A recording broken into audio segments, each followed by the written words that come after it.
இனிமே என்ன ஆயிடும், கொஞ்சம் பாரமே குறைஞ்சு போச்சு நினைக்கிறோம் இல்லையா? நம்ம பாரமா என்ன பண்ணிடுறோம், அக்கம் பக்கத்துல போய் உட்காந்து பேசிட்டா பாரமே போயிடுச்சு அப்படின்னு நினைக்கிறோம். ஆனா சொல்றாரு, என்கிட்ட சந்தோஷமா இருங்க, நீங்க வேண்டிக் கொண்டதெல்லாம் என்ன ஆகும், உங்களுக்கு கிடைக்கும் சொல்றாங்க. சந்தோஷத்தை தேடி நம்ம எங்கெங்கயோ போறோம், ஆனா எங்க தேட சொல்றாங்க, முதலாவது தேவனுடைய நீதியும் ராஜ்யத்தையும் தேடுங்க, அப்பதான் என்ன ஆகும், கூட கொடுக்கப்படும் அப்படின்னு சொல்றாங்க. எதெல்லாம் நீங்க தேடுறீங்க, நீங்க எதெல்லாம் துக்கமா நினைச்சு ஐயோ இதெல்லாம் கிடைக்கலையே, அது போகலையே, அது நடக்கலையே நினைக்கிறோம் இல்லையா? அப்ப அது எல்லாம் அதை விட்டு உங்களுக்கே நான் இன்னும் கூட கொடுக்கப்படும் அப்படின்னு சொல்லப்பட்டிருக்கு. அடுத்தது பாத்தீங்கன்னா 6ஆம் அதிகாரத்திலே 34வது வசனத்தை வாசிக்கலாம். ஆகையால் நாளைக்காக கவலைப்படாதீர்கள், நாளைய தினம் தன்னுடையவர்களுக்காக கவலைப்படும், அந்தந்த நாளைக்கு அதிகத்தின் பாடுகள் போதும். நம்ம என்ன பண்ணுவோம், ஐயோ நாளைக்கு என்ன ஆக போகுதுன்னு தெரியலையே, நாளைக்கு சாப்பாடு இல்லையே, நாளைக்கு என்ன ஆகுது பொருள் இல்லையே, நாளைக்கு என்னதான் பண்ண போறோம், மாட்டுக்கு இது இல்ல அது இல்லைன்னு நம்ம என்ன பண்ணிட்டு இருப்போம். இப்ப இருக்க கர்த்தர் சொல்றாரு, நாளைக்காக கவலைப்படாது. இப்ப என்ன நடக்குது, இப்ப உனக்கு சாப்பாடு கிடைச்சதா, இப்ப உனக்கு போட்டுக்க ட்ரெஸ் கிடைச்சதா, இப்ப சாப்பிட்டியா தூங்கின, அதை பார்க்கணும். நம்ம நாளை நம்ம கவலைப்படுறது, ஐயோ நம்ம பசங்க அப்புறமா எப்படி இருக்க போறாங்களோ, நம்மளுக்கு அடுத்தது எப்படி இருக்க போறாங்களோ அப்படின்னு நம்ம நினைக்க நாளைய குறிச்சு நம்ம கவலைப்பட என்ன ஆகும் தெரியுமா? கவலைப்பட்டா உங்களுக்கு என்ன ஆகும், அப்படி எல்லாமே கிடைச்சிருமா? நீங்க கவலைப்படுறீங்க, ஐயோ நம்மளுக்கு பசங்க என்ன ஆக போகுது தெரியல, என்ன ஆகும்னு கவலைப்பட்டா உங்களுக்கு கிடைச்சிருமா? அதை சொல்லியிருக்கிறாங்க பாருங்க 27வது வசனத்துல, கவலைப்படுகிறதுனாலே உங்களில் எவன் தன் சரீர அளவோடு ஒரு முழத்தை கூட்டுவான். கூட்ட முடியுமா? நீங்க கவலைப்பட்டுட்டே உட்கார்ந்துருக்கிறதால இப்ப இது இவ்வளவு இருக்கிற நபர் இன்னும் கொஞ்சம் எக்ஸ்ட்ரா ஆயிடுமா? இல்ல வேற ஏதாவது சரீரம் கூட்ட முடியுமா, இல்ல குறைக்க முடியுமா? இல்ல அந்த பிரச்சனை நீங்க அழுதுகிட்டே ஐயோ இப்படி ஆகுது அப்படி ஆகுதுன்னு புலம்புனீங்கன்னா உங்களுக்கு என்ன ஆகும், பிபி வரும், சுகர் வரும், ஹாஸ்பிட்டல் போய் அட்மிட் ஆக வேண்டியதான். அதுதான் நம்மளுக்கு வரும். ஆனா கர்த்தர் சொல்றாரு, என்கிட்ட வந்து சந்தோஷமா இருக்கு, நீ என்ன பண்ணி எல்லா வேண்டுதலையும் என்கிட்ட சொல்லு, முதல்ல என்ன தேடு, அப்போ உங்களுக்கு ஆட்டோமேட்டிக்கா என்ன ஆயிடும், சந்தோஷம் வரும், கூட கொடுக்கப்படும். கவலைப்படாதீங்க, எதை குறிச்சு என்ன பண்ணக்கூடாது, கவலைப்படாதீங்க. கவலைப்படுறதால என்ன நடக்குமா, ஒரு முழத்தை என்ன பண்ணக்கூடாது, கூட்டவும் முடியாது, குறைக்க முடியாது. கவலைப்படுறதுனால ஒண்ணுமே முடியாது அப்படின்னு சொல்லியிருக்கிறாங்க. அடுத்தது பாத்தீங்கன்னா 6ல பாருங்க, அதே 6ஆம் அதிகாரத்துலதான் 30, 31வது வசனத்தை பார்க்கலாம். அற்ப விசுவாசிகளே, இன்றைக்கு இருந்து நாளைக்கு அடுப்பிலே போடப்படும்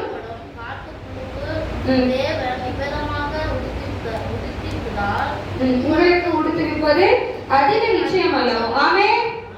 அற்ப விசுவாசிகளே சொல்றாரு. என்ன சொல்றாரு தெரியுமா? இங்க பாத்தீங்கன்னா அந்த புல்லுக்கு ஒரு பறவை பாத்தீங்கன்னா காலையில இருந்து பாத்தீங்கன்னா வச்சுங்க, பறவை என்ன பண்ணுமா, ரொம்ப அழகா, நான் கூட நிறைய விஷயத்துல பார்த்திருக்கு.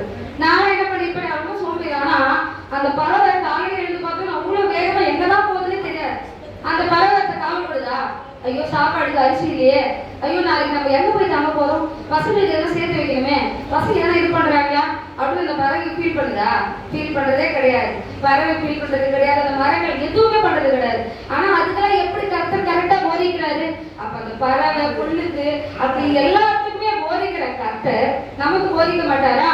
அதான் அவர் சொல்றாரு, அப்ப விசுவாசிகளே, அந்த வெந்து போற புல்லுக்கு கூட என்ன நான் போதிக்கிறேன், அந்த பறவை பறக்குது இல்லையா, அதெல்லாம் பாதி நான் என்ன பண்றேன், தினந்தோறும் அதுக்கு ஆகாரத்தை கொடுத்து நான் நடத்துறேன். அப்ப உங்களை நடத்த மாட்டேனா? நீங்க ஏன் கவலைப்படுறீங்க? என்கிட்ட எப்படி இருக்க சொல்றாரு கர்த்தர், என்கிட்ட கர்த்தருக்குள்ள எப்படி இருக்கணுமா, மகிழ்ச்சியா இருக்கணும். கர்த்தருக்குள்ள எப்படி இருக்க, மகிழ்ச்சியா இருந்தா நிச்சயமா நீங்க வேண்டிக்கிறதுலாம் நான் கொடுக்குறேன். என்கிட்ட வந்து நீங்க என்ன பண்ணாதீங்க, துக்க முகத்தோடு இருக்காதீங்க, நீங்க எப்பயுமே அழுதுட்டே இருக்காதீங்க. ஏன்னா என்ன பண்றாரு, கர்த்தர் மகிழ்ச்சியா இருக்கும்போது, கர்த்தருக்குள் மகிழ்ச்சியா இருந்தா அவர் நிச்சயமா வேண்டுதலுக்கு நிறைவேற்றுவார். இன்னும் ஒரு அதிகாரத்தை கூட நம்ம வாசிக்கலாம். அடுத்தது 1 தெசலோனிக்கேயர் 6ஆம் அதிகாரத்துல பாருங்க.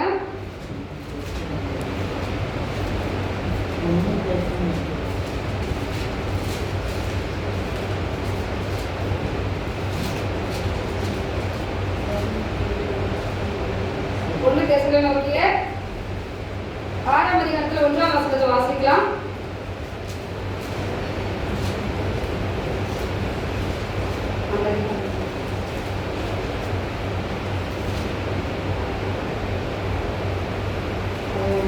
ஆமென் ஆமென்.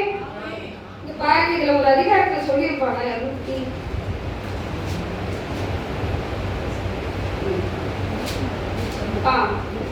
1 தெசலோனிக்கேயர் ஒன்றாம் அதிகாரத்துல 6வது வசனத்துல நான் படிக்கிற எல்லாம் கவனிங்க. நீங்கள் மிகுந்த உபத்திரவத்திலே பரிசுத்தாவின் சந்தோஷத்தோடு திருவசனத்தை ஏற்றுக்கொண்டு எங்களையும் கர்த்தரை பின்பற்றுகிறவர்களாகி அப்படின்னு சொல்லியிருக்கிறாங்க. என்ன இந்த நிருபத்துல சொல்லப்பட்டிருக்குன்னா, மிகுந்த உபத்திரவம் உங்களுக்கு ரொம்ப கஷ்டமாயிடுச்சு, ரொம்ப உபத்திரவம், குடும்பத்துல சண்டை பிரச்சனை, அப்ப உங்களால சந்தோஷமா இருக்க முடியுமா? இங்கெல்லாம் சொல்லியிருக்கிறாரு, நீ இப்படி இருக்கணும் நான் வேண்டிக்கிறோம்பா அப்படின்னு நிருபத்துல சொல்றாரு.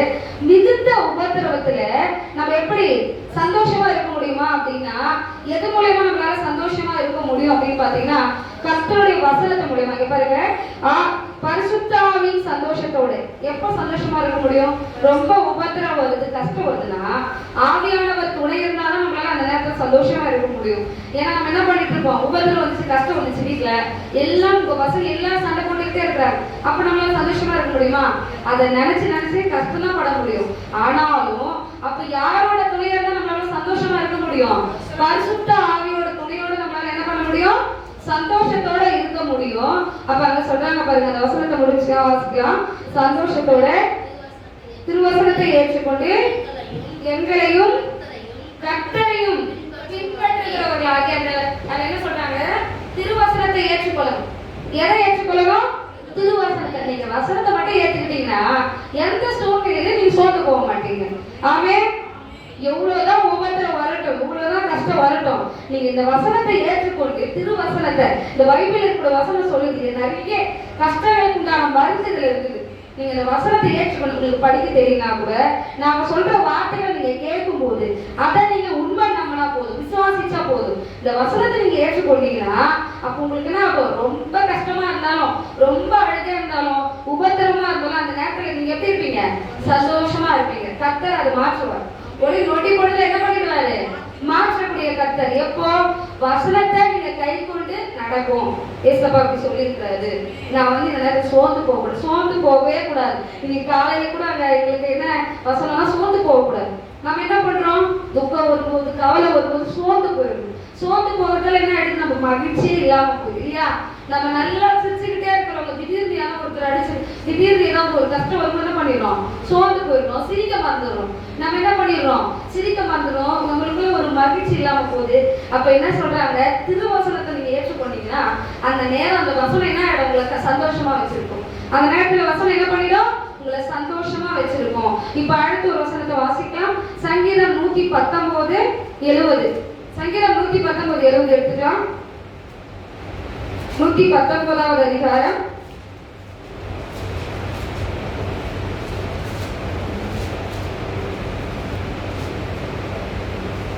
70வது வசனம். அவர்கள் இருதயம் நிலத்துணி கொடுத்திருக்கிறது, நானும் உடைய வேதத்தில் மனமகிழ்ச்சி. இப்ப இதுக்கு முன்னாடி நம்ம என்ன பார்த்தோம்? உபத்திரவமே வந்தாலும் எது வச்சு நம்ம சந்தோஷமா இருப்போம்?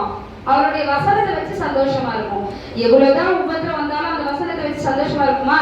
இப்ப இதுல சொல்லியிருக்காங்க பாருங்க, அவர்கள் இருதயம். சில பேர் என்ன பண்ணுவாங்க? துக்கம் வந்துச்சுனாலும் சில பேர் குடிக்க போயிடுவாங்க. சில பேர் என்ன பண்ணிடுவாங்க? என் குடும்பத்துல கஷ்டம்பா, எனக்கு வாரம்பா, எனக்கு வறுமை, நான் என்ன பண்றேன், குடும்பத்துல சண்டை அப்படின்னு என்ன ஆயிடும்? நிலநுள்ளி கொழுந்திருக்கிறது, ஏதாவது குடிக்கிறது, இல்ல சாப்பிடுறது, இல்ல வேடிக்கை சினிமாக்களை பார்க்கறது, அதுல போயிட்டா என்ன ஆயிடும்? நமக்கு சந்தோஷம் வரும் அப்படின்னு நினைக்கிறாங்க. அவர்கள் இருதயம் நிலநுள்ளி கொடுத்திருக்கிறது, நானும் உங்களுடைய வேதத்தில் மனமகிழ்ச்சியா இருக்கிறேன். நாமே நம்ம எதில சந்தோஷமா இருக்கணும்? வேதத்துல சந்தோஷமா இருக்கணும். நீங்க ரொம்ப துக்கமா இருந்தீங்கன்னா இதை நீங்க ஃபாலோ பண்ணீங்கன்னா நீங்க சந்தோஷமாயிடுவீங்க.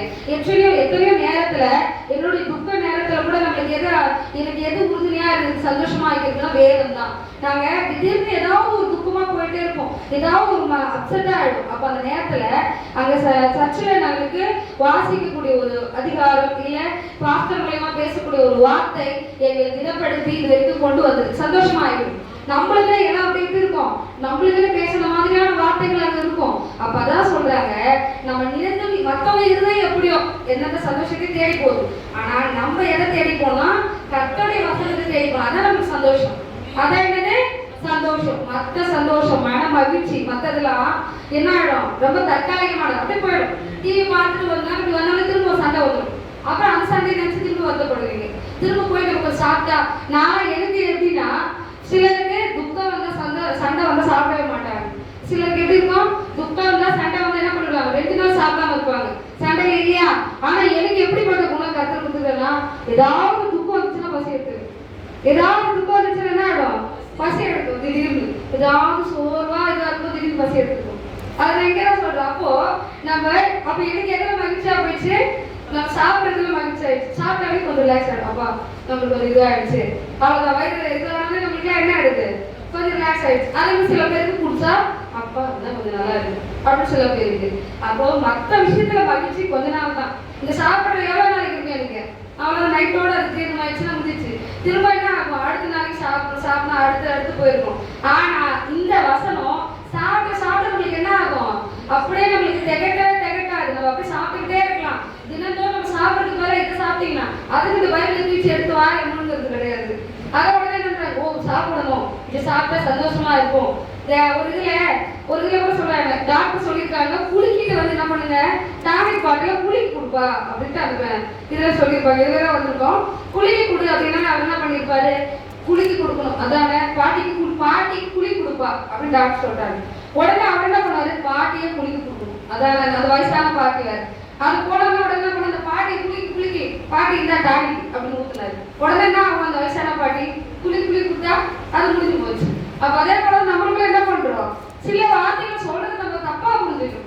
இப்ப நம்ம என்ன பண்ணக்கூடாது, வசனத்தை தியானிக்கிறது நீங்க என்ன பண்ணணும், இதை தியானித்து நம்ம வந்து இருதயத்துக்கு நம்மளுடைய மூளைக்கு நம்ம உணவா இதை கொடுக்கும் போது அது நமக்கு எப்படியா இருக்குது, மன மகிழ்ச்சியா இருக்குது. வசனத்துல மகிழ்ச்சியா இருக்கு, வசனத்துல மகிழ்ச்சியா இருக்கு, அவர் தேடுறதுல மகிழ்ச்சியா இருக்கு. அவர் தேடி பார்த்தீங்கன்னு வச்சுங்களேன் ரொம்ப சந்தோஷமா இருக்கும். எப்படின்னா ஒரு ஃப்ரெண்டு பேசுற மாதிரி பேசுவார். ஒரு தோழன், அதான் ஒரு தோழன் எப்படி பேசணும், மோசையோட முகமுகமா பேசினாரா. நீங்க அவர் தேடி ஜாம் பண்ணும்போது அவர் உங்க கூட வந்து பேசுவார். நிறைய பேர் சாட்சிலாம் சொல்லியிருக்கிறாங்க, என் கூட ஏசப்பா வந்து பேசினாரு, என்னை தொட்டாரு. உங்களுக்கு ஆசையா இருக்கா இல்லையா, ஒரு கடவுளே உங்களை வந்து தொடர்ந்து அவர் கடவுளா வர மாட்டேன், ஒரு தகப்பனா வருவாரு, ஒரு ஃப்ரெண்டா வருவாரு. அப்ப நீங்க அவர் தேடும்போது உங்களுக்கு என்ன ஆயிடும், ஆட்டோமேட்டிக்கா மகிழ்ச்சி வந்துடும். தேடும் போது அவருடைய வசனத்தை நீங்க வாசிக்கும் போது உங்களுடைய மனது எப்படி ஆயிடும், மகிழ்ச்சி ஆகும்னு சொல்றாங்க. அடுத்து பாத்தீங்கன்னா 119 எழுத படிச்சிட்டோமா, 119 அதிகாரம் 77வது வசனம் முடிச்சிடுறேன். 119 77.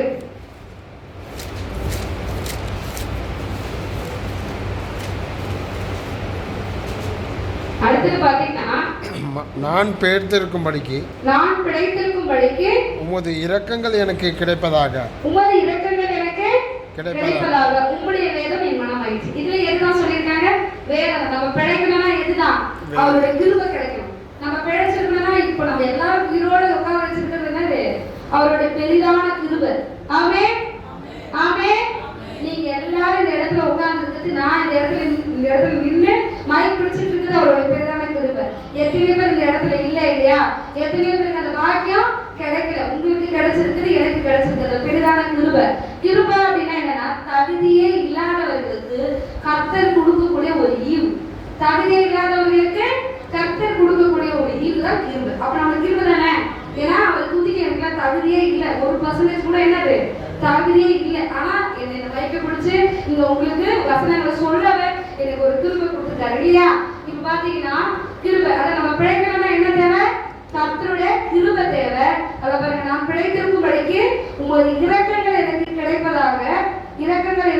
கிடைக்கிறதாக உங்களுடைய வேதம் என் மன மகிழ்ச்சி. அந்த வேதம் தான் நம்மளுக்கு என்னது, மன மகிழ்ச்சி. நம்ம பிழைக்கணும்னா வேதம் இருந்தே ஆகணும், நம்ம பிழைக்கலாம். இப்ப என்ன நிறைய நீங்க வெளியே போகும்போது கூட என்ன பண்ணணும், ஒரு வார்த்தையை சொல்லு, ஏசப்பா உங்களுடைய சமூகம் எனக்கு முன்பாக செல்லட்டும், ஏசப்பா உங்களுடைய சமூகம் எனக்கு முன்பாக செல்லட்டும். அப்படி சின்ன சின்ன வார்த்தைங்க நீங்க சொல்லும் போது அந்த வார்த்தை உங்களை காப்பாற்றும். ஏன்னா இந்த உலகத்தை வார்த்தையால தான் அவர் படிச்சாரு. அப்ப இந்த வேதம் நம்மளுக்கு எப்படி நம்ம தாங்கும், நம்ம பிழைக்கிறதுக்கு அதுதான் வேணும். நம்ம பிழைக்கணும்னா என்னது, அதுதான் வேணும் அப்படின்னு சொல்றாங்க. அடுத்தது பாத்தீங்கன்னா 119 92வது வசனத்தை வாசிக்கலாம். 119 92. மனமகிழ்ச்சியா இராவிட்டால் இராதிருந்தால் உமது வேதம் என் மனமகிழ்ச்சியா இராதிருந்தால் என் துக்கத்திலே அழிந்து போயிருப்பேன். இப்ப என்ன சொல்றாங்க? உங்க வேதம், இந்த வேதம் இவ்வளவு நேரம் என்ன பார்த்தோம்? என்னுடைய மனமகிழ்ச்சி, என்னுடைய மகிழ்ச்சி. இந்த வேதம் மட்டும் நம்ம மகிழ்ச்சியா நினைக்கல. இந்த வேதத்தை நினைக்காம நம்ம வேற எங்கேயோ போய் மகிழ்ச்சி, இதுதான் சந்தோஷம், இதுதான் சந்தோஷம். வேற சந்தோஷத்தை தேடி போயிட்டோம்னா அதான் கர்த்தர் சொல்றாரு. அவர் வேதம் மட்டும் நம்மளுக்கு மனமகிழ்ச்சியா இல்லாம இருந்துச்சுன்னா நாம எப்படி போயிருப்போம்? துக்கத்திலே அழிஞ்சு போயிருப்போம். ஏன்னா இந்த வேதம் தான் எங்களை என்ன ஆச்சு? காப்பாற்றி வந்துச்சு, மகிழ்ச்சியா இருந்துச்சு. இந்த மகிழ்ச்சியே இல்லைன்னா நீங்க உங்க வாழ்க்கையில சிரிப்பே இல்லை. இந்த வாழ்க்கையில என்ன ஆகல? சிரிப்பே இல்லை. அழுதுகிட்டே இருந்தாலும் ஒருத்தவங்க என்ன ஆயிடுவாங்க?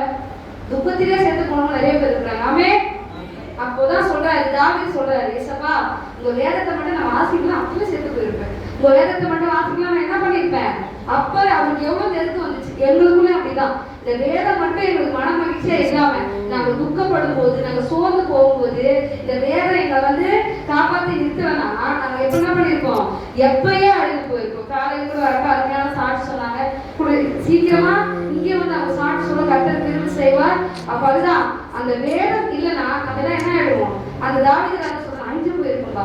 நானும் அதான் சொல்றேன், நானும் இந்த வேதம் இல்லைன்னா நாங்க எப்போ அழிந்து போயிருப்போம். இந்த வேதம் தான் என்னையும் எங்க குடும்பங்களையும் காப்பாற்றி வந்திருக்கிறது. எவ்வளவு துக்கத்துல இருந்து ஒரு மெடிசன் தான். தூக்கம் வரணும் என்ன பண்றாங்க? தூக்க மாத்திரை போட்டு தூங்கிடுறாங்க இல்லையா? அதே போலதான் இது சந்தோஷத்துக்கான டேப்லெட், இது சந்தோஷத்துக்கான டேப்லெட். இது இல்லைன்னா நாங்க எப்பவோ அழிந்து போயிருக்கோம்னு தாவீது ராஜா சொல்றாரு.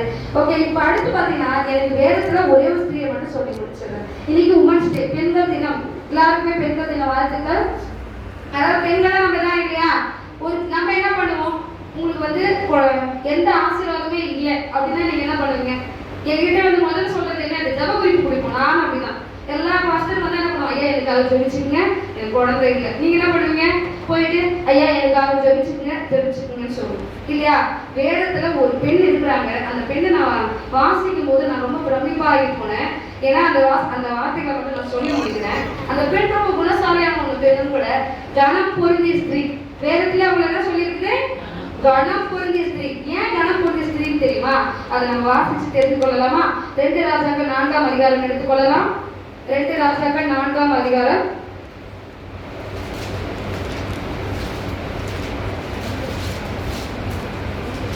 2 ராஜாக்கள் 4ஆம் அதிகாரத்துல 8வது வசனம் பாருங்க. பின்பு ஒரு நாள் எலிசா சூனேமுக்கு போயிருக்கும் போது அங்கே இருந்த கனம் பொருந்திய ஒரு ஸ்திரீ அவனை போஜனம் பண்ண வருந்தி கேட்டுக்கொண்டாள். அப்படியே அவன் பயணப்பட்டு வருகிற போதெல்லாம் போஜனம் பண்ணும்படி அங்கே தங்குவான். ஆமே. அந்த ஸ்திரீ என்ன பண்றா? அந்த ஊருக்கு ஒரு ஊழியக்காரர் வர, ஐயா நம்ம ஐயா மாதிரி என்ன பண்றாங்க? ஒரு ஊழியக்காரர் எலிசா வராரு. எலிசா வரும்போது என்ன பண்ண? ஐயா எங்க வீட்டுக்கு சாப்பிட்டு போங்கய்யா, எங்க வீட்டுக்கு சாப்பிட்டு போங்க வரும்போதெல்லாம் கேட்டுக்கொண்டு இருப்பாங்க. அந்த ஊழியக்காரர் ரொம்ப கனம் பண்ணி மரியாதையை நடத்துவாங்க. நடத்துறது மட்டும் இல்லாம, ஐயா நீங்க எங்க ஊருக்கு வருவீங்கல்ல, எங்க ஊருக்கு வரும்போது நீங்க என்ன பண்ணுங்க? நீங்க எங்க வீட்டு மேல தங்கிங்க. தங்குறதுக்கு இடமும் கொடுக்குறாங்க. தங்குறதுக்கு இடம் கொடுக்குறாங்க. இடம் கொடுத்து அவருக்கு சாப்பாடு கொடுத்து தினந்தோறும் அவரை என்ன பண்றாங்க? வரும்போதெல்லாம் உபசரிச்சுட்டு வராங்க. அப்ப அவர் எப்படிப்பட்ட ஸ்திரீயா அவங்க வேலை பார்க்கப்படுது? கனம் பொருந்திய ஸ்திரீ. ஊழியக்காரங்களை மதிக்கிறதால அவங்க எப்படிப்பட்டவங்க? கனம் பொருந்திய ஸ்திரீயா அது வேலை பார்க்கப்படுது. அப்ப பாத்தீங்கன்னா அதுல 14வது வசனத்துல பாருங்க, அவனுக்கு செய்ய வேண்டியது என்னவென்று, அதாவது 13ல பாத்துக்கலாம். அவன் கேயாசியை பார்த்து, இதோ இப்படிப்பட்ட சகல கருணையோடும் எங்களை விசாரித்து வருகிறாயே, உனக்கு நாங்கள் ராஜாவின் இடத்திலாவது சேனாதிபதியின் இடத்திலாவது